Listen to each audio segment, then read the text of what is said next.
Òmnium hi vaig entrar fa relativament poc, em sembla que fa uns 3 anys,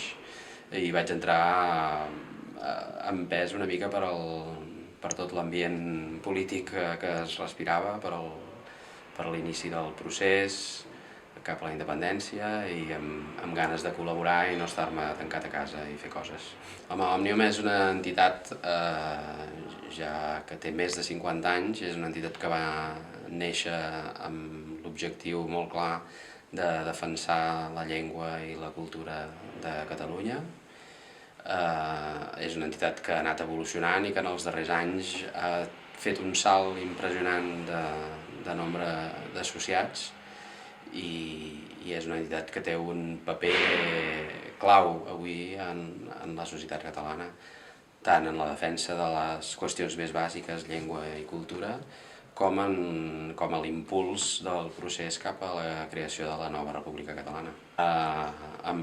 Primer, amb molt de respecte, perquè sembla que no, però això de ser president d'Òmnium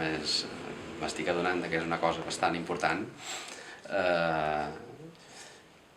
Ho afronto amb el mateix compromís que vaig adquirir quan vaig entrar a la Junta Comarcal ja fa un parell d'anys,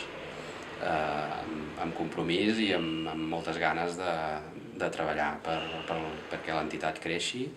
i perquè el país s'enforteixi. La nova Junta, que és una Junta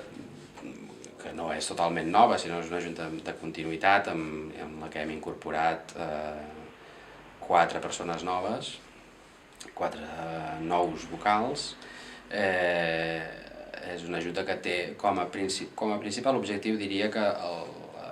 enfortir i consolidar el creixement de l'entitat a la comarca. En els darrers 3 anys hi ha hagut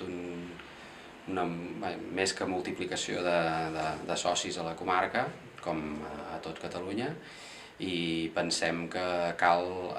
consolidar aquest creixement, enfortir-lo i també potenciar-lo en els propers anys,